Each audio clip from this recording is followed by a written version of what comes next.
ਬਾਬੇ ਦੀ ਮੇਰੇ ਹਿਸਾਬ ਨਾਲ ਰਾਣਾ ਜੀ ਚੜਾਈ ਹੋ ਜਾਣੀ ਹੈ ਉਦੋਂ ਵੀ। ਯਾਰ ਬਾਬੇ ਨੇ ਕਹਿਣਾ ਦੇਖਿਆ ਨਾ, बुला भी लिया, आशीर्वाद भी दे दिया, तुम्हारे विषयों पर भी प्रकाश डाल दिया। आवाज से समझो जय जय हो जाए। ਬਾਬੇ ਦੀ ਕਮਾਈ ਵੱਧ ਜਾਣੀ ਆ ਤੇ ਬਾਬਾ ਜਿਹੜਾ ਉਹ ਮਾਲੋ ਮਾਲ ਹੋਣਾ ਥੋੜੇ ਦਿਨ ਦੇ ਵਿੱਚ ਹੀ। ਪੱਗ ਨੂੰ ਇੰਦਰਜੀਤ ਨਿੱਕੂ ਪ੍ਰਮੋਟ ਕਰਦਾ ਹੈ। ਉਹ ਪੱਗ ਦੇ ਧਾਰਨੀ ਤਾਂ ਇਹ ਕਹਿੰਦੇ ਆ ਚੜ੍ਹਦੀ ਕਲਾ ਦਾ ਸੁਨੇਹਾ ਦਿੰਦੇ ਆ ਵੀ ਜਦੋਂ ਵੀ ਕਿਤੇ ਮਨ ਡੋਲਦਾ ਆ ਇਹਨੂੰ ਚੜ੍ਹਦੀ ਕਲਾ 'ਚ ਰੱਖੋ। ਦਾਰਾ ਸਾਰੀ ਉਮਰ ਘੁਲਦਾ ਰਿਹਾ, ਮੇਰਦਾਨ ਨੇ ਸਾਰੀ ਉਮਰ ਕਿਤੇ ਘੁਲਿਆ, ਪ੍ਰਗਟ ਹੋਣੀ ਕਿਤੇ ਸਾਰੀ ਉਮਰ ਹਾਕੀ ਖੇਡਦੇ ਰਹੇ। ਤੁਸੀਂ ਜਿੰਨਾ ਚਿਰ ਤੁਸੀਂ ਜਿਸ ਖਿੱਤੇ ਵਿੱਚ ਕਾਮਯਾਬ ਹੋ ਉਸ ਤੋਂ ਬਾਅਦ ਤੁਸੀਂ ਆਪਣਾ ਖਿੱਤਾ ਬਦਲ ਸਕਦੇ ਹੋ, ਕੋਈ ਪਾਬੰਦੀ ਤਾਂ ਹੈ ਨਹੀਂ ਹੈ। ਜੇ ਤੁਸੀਂ ਇਸ ਪੱਧਰ ਤੱਕ ਆਪਣੀ ਮਾਨਸਿਕਤਾ ਨੂੰ ਗਿਰ ਜਾਓ ਤਾਂ ਉਹ ਠੀਕ ਨਹੀਂ ਹੁੰਦਾ। ਪਰ ਨਿੱਕੂ ਮੈਂ ਮੰਨਦਾ ਮਾਨਸਿਕ ਬਿਮਾਰ ਹੈ, ਮਾਨਸਿਕ ਬਿਮਾਰ ਬੰਦੇ ਨੂੰ ਡਾਕਟਰ ਦੀ ਲੋੜ ਹੁੰਦੀ ਆ। ਗਾਇਕੀ ਜਿਹੜੀ ਇਹ ਬਦਲ ਚੁੱਕੀ ਆ, ਨਿੱਕੂ ਦੀ ਗਾਇਕੀ ਤੇ ਅੱਜ ਦੀ ਗਾਇਕੀ ਜਿਹੜੀ ਇਹ 'ਚ ਫਰਕ ਬਹੁਤ ਜ਼ਿਆਦਾ ਪੈ ਗਿਆ। ਜੇ ਇੱਕ ਤੁਸੀਂ ਗੱਲ ਕੀਤੀ ਕਿ ਸਾਨੂੰ ਲੋਕਾਂ ਨੂੰ ਉਹਦੇ ਨਾਲ ਤਰਸ ਕਰਨਾ ਚਾਹੀਦਾ, ਮੈਂ ਕਹਿੰਦਾ ਜਿਹੜੇ ਸਾਈਕੋਲੋਜਿਸਟ ਆ ਇਹ ਕਿਤੇ ਘੱਟ ਨੇ, ਇੱਕ ਇੱਕ ਸ਼ਹਿਰ 'ਚ 10-10 ਬੈਠੇ ਆ। ਕਿ ਇਹਨਾਂ ਲੋਕਾਂ ਨੂੰ ਨਹੀਂ ਦੱਸਦਾ ਕਮਾਈ ਦੱਸਦੀ ਆ ਇਕੱਲੀ, ਇਹਨਾਂ ਨੂੰ ਲੱਗਦਾ ਵੀ ਉਹ ਨਿੱਕੂ ਜਿਹੜਾ ਅਰਸ਼ ਤੱਕ ਉਹਦੀ ਆਵਾਜ਼ ਜਿਹੜੀ ਆ ਗੂੰਜਦੀ ਸੀ, ਅੱਜ ਜੇ ਉਹ ਕਿਤੇ ਮਾਨਸਿਕ ਤੌਰ ਤੇ ਥੱਲੇ ਚਲੇ ਗਿਆ, ਇਕੱਲੇ ਧਰਮਾਂ ਦਾ ਹੀ ਫਰਜ਼ ਬਣਦਾ ਕਿ ਧਰਮ ਵਾਲੇ ਬੰਦੇ ਸਾਰੇ ਜਾਣ। ਇਹ ਲੋਕ ਨਹੀਂ ਕਮਾਈ ਇਹਨਾਂ ਲੋਕਾਂ ਤੋਂ ਖਾਂਦੇ, ਜਿਹੜੇ ਮਾਨਸਿਕ ਰੋਗੀਆਂ ਤੋਂ ਇਹ ਕਮਾਈ ਖਾਂਦੇ ਆ। ਜੇ ਇੱਕ ਮਾਨਸਿਕ ਰੋਗੀ ਇਹਨਾਂ ਦੇ ਸਾਹਮਣੇ ਹੁਣ ਆਇਆ, ਉਹ ਵੀ ਵੱਡਾ ਚਿਹਰਾ ਆ ਕਿ ਇਹ ਨਹੀਂ ਜਾ ਸਕਦੇ ਉਹਨੂੰ ਠੀਕ ਕਰਨ ਵਾਸਤੇ। ਗਾਇਕਾਂ ਦੀ ਦੁਨੀਆ ਦੀ ਅੱਜ ਆਪਾਂ ਗੱਲ ਕਰਾਂਗੇ। ਇਸ ਵੇਲੇ ਇੰਦਰਜੀਤ ਨਿੱਕੂ ਦਾ ਮਸਲਾ ਬਣਿਆ ਹੋਇਆ ਹੈ। 20 ਸਾਲ ਪਹਿਲਾਂ ਪਿੱਛੇ ਚਲੇ ਜਾਂਦੇ ਆ ਤੇ ਅਸੀਂ ਦੇਖਦੇ ਹਾਂ ਬਈ ਇਹ ਗਾਇਕ ਜਦੋਂ ਸਿਰ ਦੇ ਉੱਪਰ ਦਸਤਾਰ ਸਜਾਉਂਦੇ ਨੇ, ਪੱਗ ਬੰਨ੍ਹਦੇ ਨੇ, ਤਾਂ ਕਾਲਜਾਂ ਦੇ ਨੌਜਵਾਨ ਜਿਹੜੇ ਨੇ ਉਹ ਵੀ ਇਹਨਾਂ ਤੋਂ ਪ੍ਰਭਾਵਿਤ ਹੋ ਕੇ ਸਿਰ ਦੇ ਉੱਪਰ ਪੱਗਾਂ ਬੰਨ੍ਹਣੀਆਂ ਸ਼ੁਰੂ ਕਰ ਦਿੰਦੇ ਨੇ।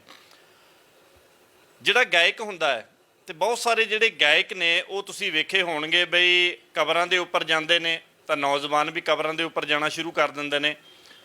ਪੈਰਾਂ ਦੇ ਵਿੱਚ ਝਾਂਜਰਾਂ ਬੰਨ੍ਹ ਕੇ, ਘੁੰਗਰੂ ਬੰਨ੍ਹ ਕੇ ਨੱਚਦੇ ਨੇ ਤੇ ਆਪਣੇ ਆਪ ਨੂੰ ਮੈਂ ਮਸਤਾਂ ਦੀ ਕੰਜਰੀਆਂ ਕਹਿਣ ਵਾਲੇ ਤੇ ਉਹ ਨੌਜਵਾਨ ਉਹਨਾਂ ਕੋਲੇ ਵੀ ਚਲੇ ਜਾਂਦੇ ਨੇ। ਜੇ ਇੱਦਾਂ ਦੇ ਬਾਬੇ ਜਿਹੜੇ ਨੇ ਉਹ ਸੂਟੇ ਲਾਉਣੇ ਸ਼ੁਰੂ ਕਰ ਦਿੰਦੇ ਨੇ ਤਾਂ ਨੌਜਵਾਨ ਵੀ ਜਿਹੜੇ ਨੇ ਉਹ ਨਸ਼ੇ ਨੂੰ ਅੱਗੇ ਪ੍ਰਮੋਟ ਕਰਦੇ ਨੇ। ਜੇ ਬਾਬੇ ਪ੍ਰਮੋਟ ਕਰਦੇ ਨੇ ਤਾਂ ਨੌਜਵਾਨ ਵੀ ਪ੍ਰਮੋਟ ਕਰਦੇ ਨੇ। ਕਹਿਣ ਤੋਂ ਭਾਵ ਆਪਾਂ ਇੰਜ ਕਹਿ ਸਕਦੇ ਹਾਂ ਵੀ ਬਹੁਤ ਸਾਰੇ ਗਾਇਕ, ਸਾਰੇ ਨਹੀਂ, ਜਿਹੜੀ ਅਸੀਂ ਗੱਲ ਕਰਨੀ ਆ, ਬਹੁਤ ਸਾਰੇ ਜਿਹੜੇ ਗਾਇਕ ਨੇ ਉਹ ਇੱਦਾਂ ਦੇ ਹੀ ਹੁੰਦੇ ਨੇ ਵੀ ਵੱਖ-ਵੱਖ ਤਰ੍ਹਾਂ ਦੇ ਖਾੜੇ ਲਾਉਂਦੇ ਨੇ। ਕਦੇ ਪੀਰਾਂ ਦੀ ਜਗ੍ਹਾ ਦੇ ਉੱਪਰ ਚਲੇ ਗਏ, ਕਦੇ ਮਤਾਮਾਂ ਦੇ ਉੱਪਰ ਜਾ ਕੇ ਉੱਥੇ ਭੇਟਾਂ ਲਗਾਉਣੀਆਂ ਸ਼ੁਰੂ ਕਰ ਦਿੱਤੀਆਂ।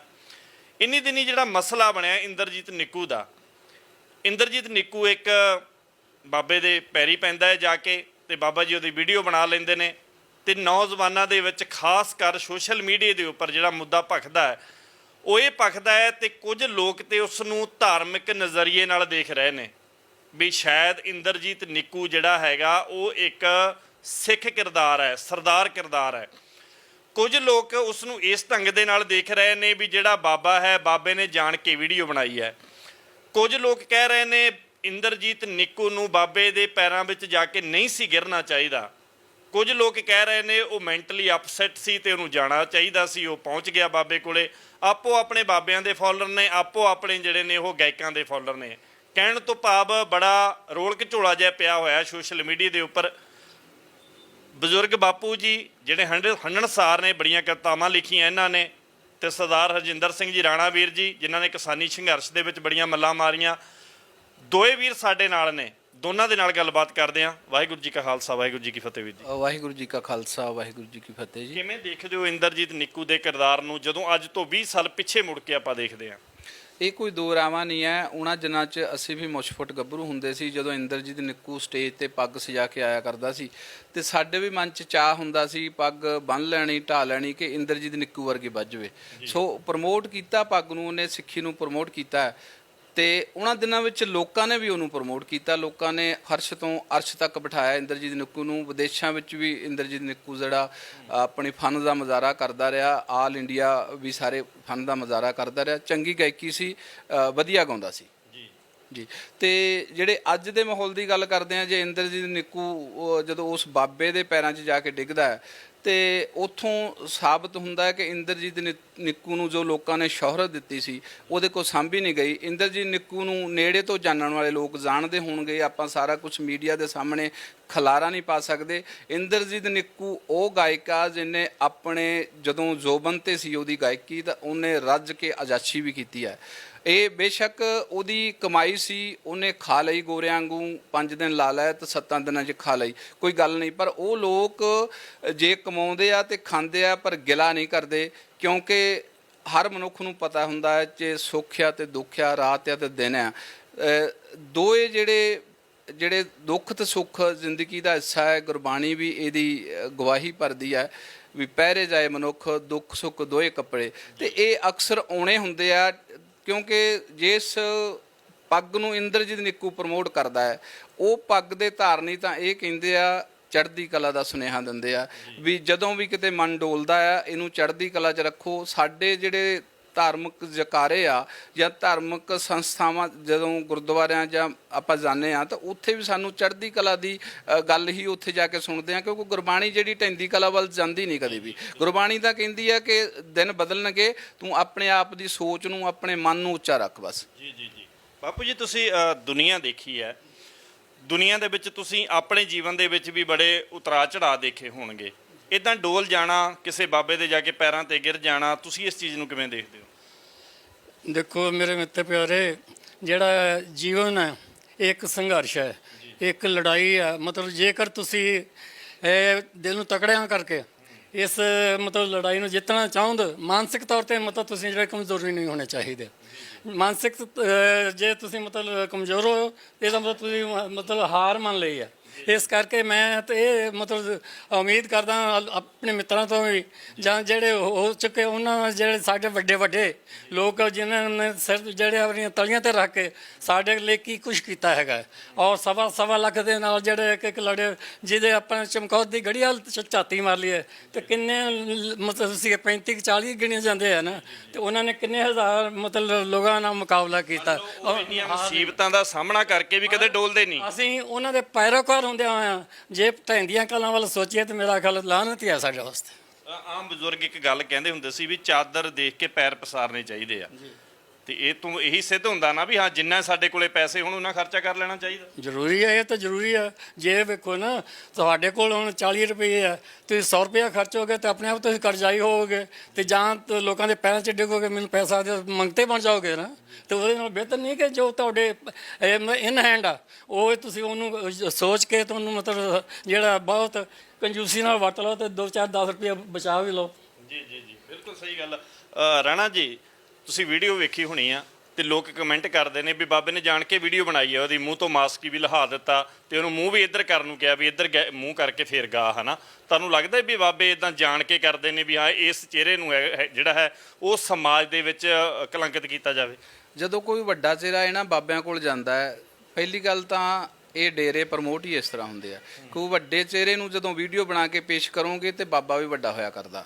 ਤੁਸੀਂ ਬਹੁਤੀ ਦੂਰ ਨਾ ਜਾਈਏ, ਜਦੋਂ ਆਪਾਂ ਮਹਾਰਾਜ ਸ਼ਾਹ ਡੇਰੇ ਦੀ ਗੱਲ ਕਰਦੇ ਆ ਤਾਂ ਉਹ ਡੇਰਾ ਵੀ ਗੁਰਦਾਸ ਮਾਨ ਨੇ ਵੱਡਾ ਕੀਤਾ। ਆਮ ਕਰਕੇ ਇਹ ਹੋਇਆ ਕਰਦਾ ਹੈ ਕਿ ਬਾਬੇ ਨੂੰ ਮੌਕਾ ਮਿਲ ਗਿਆ ਕਿ ਨਿੱਕੂ ਮੇਰੇ ਕੋਲ ਆਇਆ, ਪਰ ਇਹ ਤਾਂ ਨਿੱਕੂ ਦੀ ਮਾਨਸਿਕਤਾ ਜਿਹੜੀ ਆ ਉਹ ਬਣਨੀ ਚਾਹੀਦੀ ਸੀ। ਅੱਜ ਨਿੱਕੂ ਤੇ ਲੋਕ ਤਰਸ ਕਰਦੇ ਆ, ਮੈਨੂੰ ਵੀ ਤਰਸ ਆਉਂਦਾ ਹੈ, ਪਰ ਮੈਨੂੰ ਦੋ ਗੱਲਾਂ ਤੇ ਤਰਸ ਆਉਂਦਾ। ਇੱਕ ਤਾਂ ਨਿੱਕੂ ਦੀ ਆਰਥਿਕਤਾ ਤੇ ਤਰਸ ਆਉਂਦਾ, ਦੂਸਰਾ ਨਿੱਕੂ ਦੇ ਜਿਹੜਾ ਮਨੋਬਲ ਤੇ ਤਰਸ ਆਉਂਦਾ ਕਿ ਉਹਦੀ ਸੋਚ ਕਿਸ ਪੱਧਰ ਤੱਕ ਗਿਰ ਗਈ ਹੈ। ਜਿਹੜਾ ਲੋਕਾਂ ਨੂੰ ਸਟੇਜਾਂ ਤੋਂ ਜਾ ਕੇ ਕਹਿ ਲਓ ਵੀ ਦੱਸਦਾ ਸੀਗਾ ਵੀ ਇਸ ਤਰ੍ਹਾਂ ਦੇ ਮਤਲਬ ਉੱਚੇ ਗਾਣੇ ਗਾ ਕੇ ਲੋਕ ਵੀ ਉਹਨੂੰ ਸੁਣਨ ਵਾਲੇ ਜਿਹੜੇ ਆ ਉਹਦੀ ਰੀਸ ਕਰਨ ਪੈਂਦੇ ਸੀ ਜਾਂ ਉਹਦੀ ਪੱਗ ਦੀ ਰੀਸ ਕਰਦੇ ਸੀ। ਅੱਜ ਉਹ ਤੇ ਹੁਣ ਗੱਲ ਕਰ ਲਓ ਵੀ ਜੇ ਉਹ ਇਦਾਂ ਇੰਨਾ ਨੀਵਾਂ ਪੱਧਰ ਸੋਚ ਗਿਆ ਕਿ ਦਾਰਾ ਸਾਰੀ ਉਮਰ ਘੁਲਦਾ ਰਿਹਾ, ਮੇਰਦਾਨ ਨੇ ਸਾਰੀ ਉਮਰ ਕਿਤੇ ਘੁਲਿਆ, ਪ੍ਰਗਟ ਹੋਣੀ ਕਿਤੇ ਸਾਰੀ ਉਮਰ ਹਾਕੀ ਖੇਡਦੇ ਰਹੇ। ਤੁਸੀਂ ਜਿੰਨਾ ਚਿਰ ਤੁਸੀਂ ਜਿਸ ਖਿੱਤੇ ਵਿੱਚ ਕਾਮਯਾਬ ਹੋ ਉਸ ਤੋਂ ਬਾਅਦ ਤੁਸੀਂ ਆਪਣਾ ਖਿੱਤਾ ਬਦਲ ਸਕਦੇ ਹੋ, ਕੋਈ ਪਾਬੰਦੀ ਤਾਂ ਹੈ ਨਹੀਂ ਹੈ। ਜੇ ਤੁਸੀਂ ਇਸ ਪੱਧਰ ਤੱਕ ਆਪਣੀ ਮਾਨਸਿਕਤਾ ਨੂੰ ਗਿਰ ਜਾਓ ਤੇ ਉਹ ਠੀਕ ਨਹੀਂ ਹੁੰਦਾ। ਪਰ ਨਿੱਕੂ ਮੈਂ ਮੰਨਦਾ ਮਾਨਸਿਕ ਬਿਮਾਰ ਹੈ। ਮਾਨਸਿਕ ਬਿਮਾਰ ਬੰਦੇ ਨੂੰ ਡਾਕਟਰ ਦੀ ਲੋੜ ਹੁੰਦੀ ਆ, ਸਾਈਕੋਲੋਜਿਸਟ ਦੀ ਉਹਨੂੰ ਲੋੜ ਹੈ। ਪਤਾ ਨਹੀਂ ਕੋਨੂੰ ਵਰਗਲਾ ਕੇ ਕਿਹੜਾ ਬੰਦਾ ਉੱਥੇ ਲੈ ਗਿਆ ਕਿ ਉੱਥੇ ਠੀਕ ਹੋ ਜਾਊਗਾ, ਪਰ ਕਿਤੇ ਵੀ ਇਹ ਕੋਈ ਤਾਕਤ ਨਹੀਂ ਹੈ। ਤੁਸੀਂ ਗੁਰਬਾਣੀ ਦੀ ਗੱਲ ਕਰ ਲਓ ਜਾਂ ਤਰਕਸ਼ੀਲਾਂ ਕੋਲੋਂ ਪੁੱਛ ਲਓ, ਕਿਤੇ ਵੀ ਇਸ ਤਰ੍ਹਾਂ ਬੰਦਾ ਠੀਕ ਨਹੀਂ ਹੋਇਆ ਕਰਦਾ। ਜਾਂ ਤਾਂ ਮੈਡੀਟੇਸ਼ਨ ਠੀਕ ਕਰਿਆ ਕਰਦੇ ਨੇ ਜਾਂ ਦਵਾਈਆਂ ਠੀਕ ਕਰਿਆ ਕਰਦੇ। ਬਜ਼ੁਰਗ ਬਾਪੂ ਜੀ ਨੇ ਬੜੀ ਸੋਹਣੀ ਗੱਲ ਕੀਤੀ ਹੈ, ਇਹ ਵੀ ਦੁਨੀਆ ਦੇ ਵਿੱਚ ਵਿਚਰੇ ਨੇ, ਹਨਾ। ਇਹ ਕਹਿੰਦੇ ਵੀ ਹਾਂ ਤੱਤੀਆਂ ਤਵੀਆਂ ਕਿੰਨੀਆਂ ਮੁਸੀਬਤਾਂ ਦਾ ਸਾਨੂੰ ਸਾਹਮਣਾ ਕਰਨਾ ਪਿਆ, ਸੀਸ ਤੱਕ ਵੱਢੇ ਗਏ। ਜੇ ਅਸੀਂ ਸਰਦਾਰ ਦੀ ਗੱਲ ਕਰਦੇ ਹਾਂ, ਅਸੀਂ ਕਿਰਦਾਰ ਦੀ ਗੱਲ ਕਰਦੇ ਹਾਂ, ਸਾਡਾ ਇਤਿਹਾਸ ਤੇ ਬੜਾ ਬੁਲੰਦੀਆਂ ਨੂੰ ਛੂਹਣ ਵਾਲਾ। ਅੱਜ ਤਾਂ ਬੜੀਆਂ ਮੁਸ਼ਕਲਾਂ ਦੇਖੀਆਂ ਨੇ, ਤੇ ਇਹ ਛੋਟੀਆਂ ਛੋਟੀਆਂ ਚੀਜ਼ਾਂ। ਬੜੀ ਸੋਹਣੀ ਤੁਸੀਂ ਗੱਲ ਕੀਤੀ ਹੈ ਵੀ ਹਾਂ, ਦਾਰਾ ਪਹਿਲਵਾਨ ਸਦਾ ਥੋੜੀ ਕਿ ਘੁਲਦਾ ਰਿਹਾ ਹੈ, ਪ੍ਰਗਟ ਸਿੰਘ ਉਹਨਾਂ ਨੇ ਸਦਾ ਹੀ ਥੋੜੀ ਖੇਡਿਆ ਹੈ। ਬਿਲਕੁਲ ਤੁਹਾਡੀ ਸੱਚੀ ਗੱਲ ਆ ਵੀ ਹਾਂ, ਜਿਹੜਾ ਹੈ ਆਪਣਾ ਕਿੱਤੇ ਨੂੰ ਬਦਲ ਲੈਣਾ ਚਾਹੀਦਾ ਜੇ ਸਾਨੂੰ ਉਧਰਲੇ ਪਾਸੇ ਸਹੀ ਨਹੀਂ ਲੱਗ ਰਿਹਾ। ਇਹ ਤਾਂ ਤੁਸੀਂ ਚਰਖੜੀਆਂ ਦੇ ਚਣ ਦੀ ਗੱਲ, ਤੱਤੀਆਂ ਤਵੀਆਂ ਦੀ ਗੱਲ ਕੀਤੀ ਹੈ। ਇਹ ਮਨ ਚਾਓ ਕਨੇਰਾ ਹੁੰਦਾ। ਜਿਹੜਾ ਸਮਾਜ ਲਈ ਬੰਦਾ ਕੋਈ ਕੰਮ ਕਰਦਾ ਨਾ, ਉਹ ਇਸ ਤਰ੍ਹਾਂ ਹੀ ਕੁਰਬਾਨੀਆਂ ਕਰਦਾ ਹੁੰਦਾ। ਜਿਹੜਾ ਬੰਦਾ ਆਪਣੇ ਨਿੱਜੀ ਕੰਮ ਲਈ ਕਮਾਈ ਕਰਦਾ ਰਿਹਾ ਹੋਵੇ, ਉਹਦੇ ਤੋਂ ਨਹੀਂ ਆਸ ਰੱਖੀ ਜਾ ਸਕਦੀ ਹੁੰਦੀ। ਮੋਮੀ ਸਾਹਿਬ ਨੇ ਠੀਕ ਹੈ, ਉਹਦੀ ਪੱਗ ਦਾ ਕਰਕੇ ਉਹ ਸਿੱਖੀ ਨੂੰ ਬਲੋਨ ਕਰਦਾ ਕਿ ਸਾਨੂੰ ਲੱਗਦਾ ਕਿ ਉਹ ਵੀ ਉਸ ਤਰ੍ਹਾਂ ਸੋਚੇ। ਪਰ ਜਿਹੜਾ ਬੰਦਾ ਨਿੱਜ ਤੱਕ ਹੀ ਰਹਿੰਦਾ ਹੋਵੇ, ਆਜਾਛੀ ਹੋਵੇ, ਉਹਦੀ ਬੁਲੰਦੀ ਏਡੀ ਮਨ ਦੀ ਨਹੀਂ ਉੱਚੀ ਹੁੰਦੀ ਕਿ ਉਹ ਕੁਰਬਾਨੀਆਂ ਕਰ ਜਾਵੇ। ਕਿਉਂਕਿ ਜਿਹੜਾ ਦੂਸਰੇ ਲਈ ਤਾਂ ਕੀਤਾ ਹੀ ਕੱਖ ਨਹੀਂ ਹੁੰਦਾ। ਆਪਣੀਆਂ ਕਮਾਈਆਂ, ਜਦੋਂ ਤੁਸੀਂ ਕਮਾਈ ਕਰਦੇ ਹੋ ਉਦੋਂ ਤੁਹਾਡੀ ਹੈ, ਤੇ ਜਦੋਂ ਤੁਸੀਂ ਥੱਲੇ ਚੱਲ ਜਾਂਦੇ ਹੋ ਉਦੋਂ ਤੁਸੀਂ ਲੋਕਾਂ ਦੇ ਹੋ। ਪਰ ਮੈਂ ਮੰਨਦਾ ਕਿ ਜੇ ਨਿੱਕੂ ਜੇ ਇਸ ਅਵਸਥਾ ਵਿੱਚ ਪਹੁੰਚ ਗਿਆ, ਉਹਨੂੰ ਉਧਰੋਂ ਛੱਡ ਕੇ ਲੋਕਾਂ ਕੋਲ ਗੁਹਾਰ ਲਾਉਣੀ ਚਾਹੀਦੀ ਹੈ ਕਿ ਮੇਰਾ ਇਲਾਜ ਕਰਾਓ। ਤੇ ਇਲਾਜ ਕਰਵਾਇਆ ਜਾ ਸਕਦਾ, ਬਾਬਿਆਂ ਕੋਲੋਂ ਲਿਆ ਕੇ ਪੰਥ ਵਿੱਚ ਪ੍ਰਵੇਸ਼ ਨਹੀਂ ਕਰਵਾਇਆ ਜਾ ਸਕਦਾ। ਜੀ ਜੀ। ਮੋਮੀ ਸਾਹਿਬ ਜੀ, ਇੱਕ ਤੁਸੀਂ ਵੇਖਿਆ ਦੁਨੀਆ, ਜਦੋਂ ਆਪਾਂ ਵਿਚਰਦੇ ਹਾਂ ਦੁਨੀਆ ਦੇ ਵਿੱਚ, ਸਰਦਾਰ ਦਾ ਜਿਹੜਾ ਕਿਰਦਾਰ ਹੈ, ਇੱਕ ਟਾਈਮ ਹੁੰਦਾ ਸੀ ਸਰਦਾਰ ਹੁੰਦਾ ਸੀ, ਸਿਰ ਦੇ ਉੱਪਰ ਦਸਤਾਰ ਬੰਨੀ ਹੈ, ਉਹ ਜਿੱਦਾਂ ਦੀ ਵੀ ਬੰਨੀ ਹੈ, ਦਾੜਾ ਪ੍ਰਕਾਸ਼ ਕੀਤਾ ਹੋਇਆ, ਖੰਡੇ ਕੀ ਪੌਲ ਚਾਹੇ ਅੰਮ੍ਰਿਤ ਛਕਿਆ ਚਾਹੇ ਨਹੀਂ ਛਕਿਆ, ਉਹਨੂੰ ਫਿਰ ਵੀ ਸਰਦਾਰ ਕਹਿੰਦੇ ਸੀਗੇ। ਪਰ ਗਾਇਕਾਂ ਦੇ ਵੱਲੋਂ ਜਿਹੜਾ ਇੱਕ ਵੱਖਰਾ ਹੀ ਕਿਰਦਾਰ ਨਹੀਂ ਪੇਸ਼ ਕੀਤਾ ਜਾਂਦਾ ਵੀ ਹਾਂ ਦਾੜੀ ਕੱਟੀ ਹੋਈ ਹੈ, ਸਿਰ ਤੇ ਦਸਤਾਰ ਬੰਨੀ ਹੈ, ਵੀ ਇਸ ਨੂੰ ਵੀ ਸਰਦਾਰ ਕਹਿੰਦੇ ਨੇ। ਵੇਖੋ ਜੀ, ਸਰਦਾਰ ਸ਼ਬਦ ਜਿਹੜਾ ਹੈਗਾ, ਇਹਦਾ ਮਤਲਬ ਹੈ ਮੁਖੀ। ਮੁਖੀ ਜਿਹੜਾ ਉਹ ਹੀ ਹੋ ਸਕਦਾ ਜੀ ਜਿਹਦੇ 'ਚ ਜਿਹੜਾ ਹੈਗਾ ਸਮਰੱਥਾ ਹੋਊਗੀ। ਸਮਰੱਥਾ ਵੀ ਇਹੋ ਜਿਹੀ ਜਿਹੜਾ ਮਤਲਬ ਐ ਬਿਲਕੁਲ ਪੂਰਨ ਪਰਫੈਕਟ ਜਿਹੜਾ ਇਨਸਾਨ ਆਪਾਂ ਉਹਨੂੰ ਕਹਿ ਸਕਦੇ ਹੈਗੇ ਹਾਂ। ਜਿੱਥੇ ਆਪਣੀ ਹੁਣ ਗੱਲ ਚੱਲ ਕੇ ਆਈ ਆ, ਮੈਂ ਦੋ ਚਾਰ ਸ਼ੇਅਰ ਜੇ ਤੁਹਾਡੇ ਨਾਲ ਸਾਂਝੇ ਕਰਨਾ ਚੰਗਾ, ਕਿਉਂਕਿ ਜਿਹੜੇ ਇਹ ਚੜੀਆਂ ਹੋਈਆਂ ਘਟਾਵਾਂ ਹਮੇਸ਼ਾ ਨਹੀਂ ਰਹਿੰਦੀਆਂ ਜੀ। ਉਹ ਚੜੇ ਹੋਏ ਤੂਫਾਨ ਜਿਹੜੇ ਉਹ ਝੁੱਲ ਕੇ ਹਟ ਜਾਂਦੇ, ਤਾਂ ਉਸ ਤੋਂ ਬਾਅਦ ਵੀ ਜਿਹੜੀ ਬਨਸਪਤੀ ਜਿਹੜੀ ਆ ਉਹ ਜਿਹੜੀ ਪੁੰਗਰਦੀ ਹੈ। ਤੇ ਕਾਂਗ ਤਾਂ ਆਉਂਦੀ ਕਦੇ ਕਦੇ ਦਰਿਆਵਾਂ ਵਿੱਚ, ਕਾਂਗ ਤਾਂ ਆਉਂਦੀ ਕਦੇ ਕਦੇ ਦਰਿਆਵਾਂ ਵਿੱਚ, ਡਰਦਾ ਸਹਿਮ ਸਦਾ ਹੀ ਰਹੇ ਹਵਾਵਾਂ ਵਿੱਚ, ਡਰਦਾ ਸਹਿਮ ਸਦਾ ਹੀ ਰਹੇ ਹਵਾਵਾਂ ਵਿੱਚ। ਨਹੀਂ ਸੀ ਰੋਗੀ ਰਾਜ਼ੀ ਹੋਣਾ ਨਾ ਹੋਇਆ, ਨਹੀਂ ਸੀ ਰੋਗੀ ਰਾਜ਼ੀ ਹੋਣਾ ਨਾ ਹੋਇਆ, ਇੰਨੀ ਹੋਈ ਮਿਲਾਵਟ ਜ਼ਹਿਰ ਦਵਾਵਾਂ ਵਿੱਚ, ਇੰਨੀ ਹੋਈ ਮਿਲਾਵਟ ਜ਼ਹਿਰ ਦਵਾਵਾਂ ਵਿੱਚ। ਬੂਟੇ ਚਿਹਰੇ ਅੱਟੇ ਪੱਤੇ ਗਰਦ ਚੜੇ, ਬੂਟੇ ਚਿਹਰੇ ਅੱਟੇ ਤੇ ਪੱਤੇ ਗਰਦ ਚੜੇ, ਮਿੱਟੀ ਗੈਸ ਧੂੜ ਰਲੀ ਹਵਾਵਾਂ ਵਿੱਚ। ਕਰੇ ਤਾਂ ਕਰੇ ਕਿਆਸ ਕਿਉਂ ਬੁੱਢੇ ਵਰਿਆਂ ਦਾ, ਕਰੇ ਤਾਂ ਕਰੇ ਕਿਆਸ ਕਿਉਂ ਬੁੱਢੇ ਵਰਿਆਂ ਦਾ। ਹਾਲੇ ਪੁਰਪੁਰ ਬਿਜਲੀ ਸ਼ੋਖ ਅਦਾਵਾਂ ਵਿੱਚ, ਹਾਲੇ ਪੁਰਪੁਰ ਬਿਜਲੀ ਸ਼ੋਖ ਅਦਾਵਾਂ ਵਿੱਚ। ਤੱਕ ਲੈਣੀ ਕੋਈ ਰੌਸ਼ਨ ਦੁਨੀਆ ਭਰਮ ਜਿਹਾ, ਤੱਕ ਲੈਣੀ ਕੋਈ ਦੁਨੀਆ ਰੌਸ਼ਨ ਭਰਮ ਜਿਹਾ। ਕਾਲਾ ਮੋਤੀਆ ਉਤਰਿਆ ਨੈਣ ਨਿਗਾਹਾਂ ਵਿੱਚ, ਤੱਤੇ ਤਵੇ ਤੇ ਨੱਚਣਾ ਦਾਵਾ ਰਹਿ ਕਰਦੇ, ਤੱਤੇ ਤਵੇ ਤੇ ਨੱਚਣਾ ਦਾਵਾ ਰਹਿ ਕਰਦੇ। ਸਾਥੀ ਛੱਡ ਗਏ ਸਾਥ ਪਹਿਲ ਪੜਾਵਾਂ ਵਿੱਚ, ਸਾਥੀ ਛੱਡ ਗਏ ਸਾਥ ਪਹਿਲ ਪੜਾਵਾਂ। ਇਹ ਨਹੀਂ ਪੌਦਾ ਮੌਸਮ ਜਿਸ ਤੇ ਅਸਰ ਕਰੇ, ਇਹ ਨਹੀਂ ਪੌਦਾ ਮੌਸਮ ਜਿਸ ਤੇ ਅਸਰ ਕਰੇ। ਤਰਸ ਨਹੀਂ ਤਾਂ ਫਿਰ ਕੀ ਬਣੇ ਖੁਦਾਵਾਂ ਵਿੱਚ, ਤਰਸ ਨਹੀਂ ਤਾਂ ਫਿਰ ਕੀ ਬਣੇ ਖੁਦਾਵਾਂ ਵਿੱਚ। ਪੈਰ ਨਾ ਛੱਡਦੇ ਪੈਸ਼ਾਲੇ ਵੀ ਫੁੱਲ ਜਾਪਣ, ਗੱਲ ਸੋਚ ਦਾ ਫਰਕ ਨਾ ਰਾਵਾਂ ਘਾਵਾਂ ਵਿੱਚ। ਮੋਢੇ ਬਗਲੀ ਮੱਥੇ ਚਾਨਣ ਦਿੰਦੇ ਹੋਕਾ ਸੱਚ ਦਾ ਵੀ, ਮੋਢੇ ਬਗਲੀ ਮੱਥੇ ਚਾਨਣ ਦਿੰਦੇ ਹੋਕਾ ਸੱਚ ਦਾ ਵੀ। ਚੰਨ ਜੀ ਜੋਸ਼ ਜੋਰ ਹੈ ਦਿਲ ਤੇ ਬਾਹਾਂ ਵਿੱਚ, ਚੰਨ ਜੀ ਜੋਸ਼ ਹੈ ਬਾਹਾਂ ਵਿੱਚ। ਜੀ ਜੀ ਰਾਣਾ ਜੀ, ਦੇਖੋ ਵੀ ਕਿੰਨੀ ਪਿਆਰੀ ਗੱਲ ਕਹੀ ਹੈ ਇਹਨਾਂ ਨੇ ਇਸ ਕਵਿਤਾਵਾਂ ਦੇ ਵਿੱਚ, ਬਈ ਸਦਾ ਜਿਹੜੀਆਂ ਨੇ ਉਹ ਚੀਜ਼ਾਂ ਨਹੀਂ ਬਣੀਆਂ ਇੱਥੇ ਰਹਿੰਦੀਆਂ, ਹੈ ਨਾ। ਮਾਹੌਲ ਵੀ ਬਦਲਦੇ ਰਹਿੰਦੇ ਨੇ।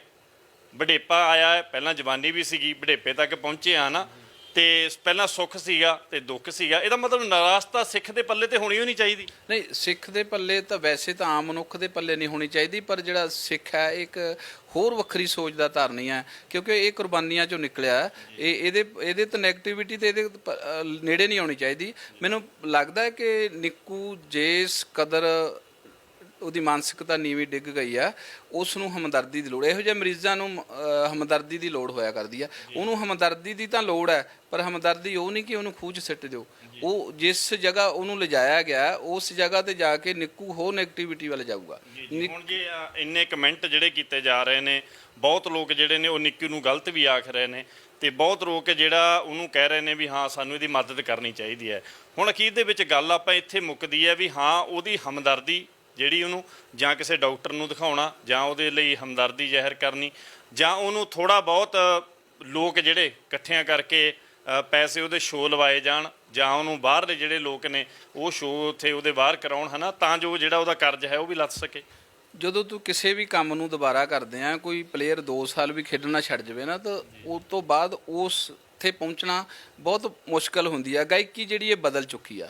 ਨਿੱਕੂ ਦੀ ਗਾਇਕੀ ਤੇ ਅੱਜ ਦੀ ਗਾਇਕੀ ਜਿਹੜੀ ਇਹ 'ਚ ਫਰਕ ਬਹੁਤ ਜ਼ਿਆਦਾ ਪੈ ਗਿਆ। ਫਿਲਹਾਲ ਨਿੱਕੂ ਨੂੰ ਮਾਨਸਿਕ ਪੱਧਰ ਤੇ ਉੱਚਾ ਚੱਕਣ ਦੀ ਲੋੜ ਹੈ, ਔਰ ਜੇ ਨਿੱਕੂ ਮਾਨਸਿਕ ਪੱਧਰ ਤੇ ਉੱਚਾ ਚੱਕ ਹੁੰਦਾ ਹੈ ਤਾਂ ਨਿੱਕੂ ਜ਼ਰੂਰੀ ਨਹੀਂ ਸਾਰੀ ਉਮਰ ਗਾਉਣਾ ਹੁੰਦਾ। ਮੈਂ ਪਹਿਲਾਂ ਵੀ ਗੱਲ ਕਰਕੇ ਗਿਆ, ਨਿੱਕੂ ਦੀ ਜਿਹੜੀ ਮਦਦ ਹੈ ਬਹੁਤ ਤਰੀਕਿਆਂ ਨਾਲ ਕੀਤੀ ਜਾ ਸਕਦੀ ਹੈ। ਉਹਨੂੰ ਕੋਈ ਬਿਜ਼ਨਸ ਦਿੱਤਾ ਜਾ ਸਕਦਾ ਖੋਲ ਕੇ, ਜਾਂ ਉਹਦੇ ਪਰਿਵਾਰ ਦੇ ਨਾਲ ਮਿਲ ਕੇ। ਉਹ ਤਾਂ ਪਤਾ ਨਹੀਂ ਹੁਣ ਉਹਦੇ ਸਿਰ ਕਰਜ਼ਾ ਕਿੰਨਾ ਗਿਆ ਕਿੰਨਾ ਨਹੀਂ, ਜਾਂ ਕਿਵੇਂ ਚੜਿਆ, ਇਹ ਸਾਰੀਆਂ ਤੋਂ ਉਹਦੇ ਨਾਲ ਮਿਲ ਕੇ ਗੱਲਬਾਤ ਕਰਕੇ ਫੇਰ ਹੀ ਤਾਂ ਹੋਣੀਆਂ। ਪਰ ਉਹ ਉਦੋਂ ਗੱਲ ਕਰਨ ਦੇ ਕਾਬਿਲ ਹੋਊਗਾ ਜਦੋਂ ਉਹਦਾ ਮਨੋਬਲ ਵੀ ਉੱਚਾ ਹੋਊਗਾ। ਜੀ ਜੀ ਜੀ, ਬਹੁਤ ਬਹੁਤ ਧੰਨਵਾਦ ਵੀਰਾਂ ਦਾ। ਬੜੀ ਪਿਆਰੀਆਂ ਇਹਨਾਂ ਨੇ ਗੱਲਾਂ ਕੀਤੀਆਂ, ਤੇ ਇਹਨਾਂ ਨੇ ਗੱਲ ਕੀਤੀ ਹੈ ਵੀ ਹਾਂ ਸਦਾ ਹੀ ਜਿਹੜੀਆਂ ਨੇ ਉਹ ਹਵਾਵਾਂ ਜਿਹੜੀਆਂ ਉਹ ਚੜੀਆਂ ਨਹੀਂ ਰਹਿੰਦੀਆਂ, ਤੇ ਘਟਾ ਵੀ ਸਦਾ ਨਹੀਂ ਚੜੀਆਂ ਰਹਿੰਦੀਆਂ, ਹੈ ਨਾ, ਤੇ ਬੱਦਲ ਵੀ ਸਦਾ ਨਹੀਂ ਚੜੇ ਰਹਿੰਦੇ। ਤੇ ਕਦੋਂ ਜੇ ਹਨੇਰਾ ਹੋਇਆ ਤੇ ਆਉਣ ਵਾਲੇ ਸਮੇਂ ਦੇ ਵਿੱਚ ਚਾਨਣ ਵੀ ਜ਼ਰੂਰ ਹੋਵੇਗਾ। ਅਸੀਂ ਵੀ ਦੁਆ ਕਰਦੇ ਹਾਂ ਆਪਣੇ ਅਦਾਰੇ ਦੇ ਵੱਲੋਂ ਵੀ ਨਿੱਕੂ ਦੀ ਮਦਦ ਕੀਤੀ ਜਾਵੇ, ਤੇ ਰੱਬ ਜੀ ਦੇ ਅੱਗੇ ਅਰਦਾਸ ਵੀ ਕਰਦੇ ਹਾਂ ਜੇ ਉਹ ਮਾਨਸਿਕ ਪੱਧਰ ਦੇ ਉੱਪਰ ਬਿਮਾਰ ਹੈ ਤੇ ਉਹ ਠੀਕ ਹੋਵੇ, ਡਾਕਟਰਾਂ ਦੀ ਸਲਾਹ ਲਈ ਜਾਵੇ, ਹੈ ਨਾ। ਤੇ ਇਹਨਾਂ ਬਾਬਿਆਂ ਦਾ ਖਹਿੜਾ ਛੱਡ ਕੇ, ਕਿਉਂਕਿ ਮੈਂ ਪਹਿਲਾਂ ਸ਼ੁਰੂ 'ਚ ਵੀ ਗੱਲ ਕੀਤੀ ਸੀ ਵੀ ਜਦੋਂ ਆਪਾਂ ਇਹਨਾਂ ਜਗ੍ਹਾ ਦੇ ਉੱਪਰ ਚਲੇ ਜਾਂਦੇ ਹਾਂ ਨਾ, ਬਾਬਿਆਂ ਕੋਲੇ ਚਲੇ ਜਾਂਦੇ ਹਾਂ। ਹੁਣ ਤੁਸੀਂ ਇੱਕ ਗੱਲ ਦੇਖਣੀ, ਬਾਬੇ ਦੀ ਮੇਰੇ ਹਿਸਾਬ ਨਾਲ ਰਾਣਾ ਜੀ ਚੜਾਈ ਹੋ ਜਾਣੀ ਹੈ ਉਦੋਂ ਵੀ ਜ਼ਿਆਦਾ। ਬਾਬੇ ਨੇ ਕਹਿਣਾ ਦੇਖਿਆ ਨਾ, ਬਾਬੇ ਦੀ ਕਮਾਈ ਮੇਰੇ ਕੋਲੇ ਆ, ਬਾਬੇ ਦੀ ਕਮਾਈ ਵੱਧ ਜਾਣੀ ਆ, ਤੇ ਬਾਬਾ ਜਿਹੜਾ ਉਹ ਮਾਲੋ ਮਾਲ ਹੋਣਾ ਥੋੜੇ ਦਿਨ ਦੇ ਵਿੱਚ ਹੀ। ਤੇ ਇੱਕ ਤੁਸੀਂ ਗੱਲ ਕੀਤੀ ਕਿ ਸਾਨੂੰ ਲੋਕਾਂ ਨੂੰ ਉਹਦੇ ਨਾਲ ਤਰਸ ਕਰਨਾ ਚਾਹੀਦਾ। ਮੈਂ ਕਹਿੰਦਾ ਜਿਹੜੇ ਸਾਈਕੋਲੋਜਿਸਟ ਆ ਇਹ ਕਿਤੇ ਘੱਟ ਨੇ, ਇੱਕ ਇੱਕ ਸ਼ਹਿਰ 'ਚ 10-10 ਬੈਠੇ ਆ। ਕਿ ਇਹਨਾਂ ਲੋਕਾਂ ਨੂੰ ਨਹੀਂ ਦੱਸਦਾ, ਕਮਾਈ ਦੱਸਦੀ ਆ ਇਕੱਲੀ। ਇਹਨਾਂ ਨੂੰ ਲੱਗਦਾ ਵੀ ਉਹ ਨਿੱਕੂ ਜਿਹੜਾ ਅਰਸ਼ ਤੱਕ ਉਹਦੀ ਆਵਾਜ਼ ਜਿਹੜੀ ਆ ਗੂੰਜਦੀ ਸੀ, ਅੱਜ ਜੇ ਉਹ ਕਿਤੇ ਮਾਨਸਿਕ ਤੌਰ ਤੇ ਥੱਲੇ ਚਲੇ ਗਿਆ, ਇਕੱਲੇ ਧਰਮਾਂ ਦਾ ਹੀ ਫਰਜ਼ ਬਣਦਾ ਕਿ ਧਰਮ ਵਾਲੇ ਬੰਦੇ ਸਾਰੇ ਜਾਣ। ਇਹ ਲੋਕ ਨਹੀਂ ਕਮਾਈ ਇਹਨਾਂ ਲੋਕਾਂ ਤੋਂ ਖਾਂਦੇ, ਜਿਹੜੇ ਮਾਨਸਿਕ ਰੋਗੀਆਂ ਤੋਂ ਇਹ ਕਮਾਈ ਖਾਂਦੇ ਆ। ਜੇ ਇੱਕ ਮਾਨਸਿਕ ਰੋਗੀ ਇਹਨਾਂ ਦੇ ਸਾਹਮਣੇ ਹੁਣ ਆਇਆ, ਉਹ ਵੀ ਵੱਡਾ ਚਿਹਰਾ ਆ, ਕਿ ਇਹ ਨਹੀਂ ਜਾ ਸਕਦੇ ਉਹਨੂੰ ਠੀਕ ਕਰਨ ਵਾਸਤੇ। ਜੀ ਜੀ ਬਿਲਕੁਲ ਜੀ ਬਿਲਕੁਲ, ਇਹਨਾਂ ਨੂੰ ਵੀ ਮਦਦ ਕਰਨੀ ਚਾਹੀਦੀ ਹੈ। ਫਿਰ ਆਪਣੀ ਗੱਲ ਜਾ ਕੇ ਅਖੀਰ ਦੇ ਵਿੱਚ ਉੱਥੇ ਹੀ ਮੁੱਕ ਜਾਂਦੀ ਹੈ ਵੀ ਅਸੀਂ ਇਹਨਾਂ ਪੀਰਾਂ ਦੇ ਜਾਣ ਵਾਲਿਆਂ ਦਾ, ਅਸੀਂ ਇਹਨਾਂ ਬਾਬਿਆਂ ਦੇ ਪੈਰਾਂ ਤੇ ਜਾ ਕੇ ਡਿੱਗਣ ਵਾਲਿਆਂ ਦਾ, ਅਸੀਂ ਇਹਨਾਂ ਨੂੰ ਵੀ ਜ਼ਿਆਦਾ ਪ੍ਰਮੋਟ ਨਹੀਂ ਕਰਨਾ ਤੇ ਬਾਬਿਆਂ ਨੂੰ ਵੀ ਜ਼ਿਆਦਾ ਪ੍ਰਮੋਟ ਨਹੀਂ ਕਰਨਾ। ਦੋਏ ਪੱਖ ਆਪਾਂ ਨਾਲ ਲੈ ਕੇ ਚੱਲੇ ਹਾਂ। ਜਿਹੜੀ ਸਾਡੀ ਅੱਜ ਦੀ ਇਹ ਮੁਲਾਕਾਤ ਸੀਗੀ, ਇਹਦੇ ਵਿੱਚ ਅਸੀਂ ਦੋਏ ਪੱਖ ਲੈ ਕੇ ਚੱਲੇ ਹਾਂ ਵੀ ਗਾਇਕਾਂ ਨੂੰ ਵੀ ਚਾਹੀਦਾ ਹੈ ਉਹ ਬਾਬਿਆਂ ਦੇ ਪੈਰਾਂ ਤੇ ਜਾ ਕੇ ਨਾ ਗਿਰਨ, ਤੇ ਬਾਬਿਆਂ ਨੂੰ ਵੀ ਚਾਹੀਦਾ ਵੀ ਆਪਣਾ ਜਿਹੜਾ ਇਹ ਭਾਂਡਾ ਟੀਡਾ ਹੈਗਾ ਚੱਕ ਕੇ ਪੰਜਾਬ ਦੇ ਵਿੱਚੋਂ ਬਾਹਰ ਆ ਜਾਓ। ਕਿਉਂ ਲੋਕਾਂ ਨੂੰ ਜਿਹੜਾ ਉਹ ਤੁਸੀਂ ਠੱਗਣ ਲੱਗੇ ਹੋਏ ਹੋ। ਸੁਰਖਾਬ TV ਦੇਖ ਰਹੇ ਸੀ ਤੁਸੀਂ, ਮੈਂ ਅਮਰਪ੍ਰੀਤ ਸਿੰਘ ਗੁੱਜਰਵਾਲ।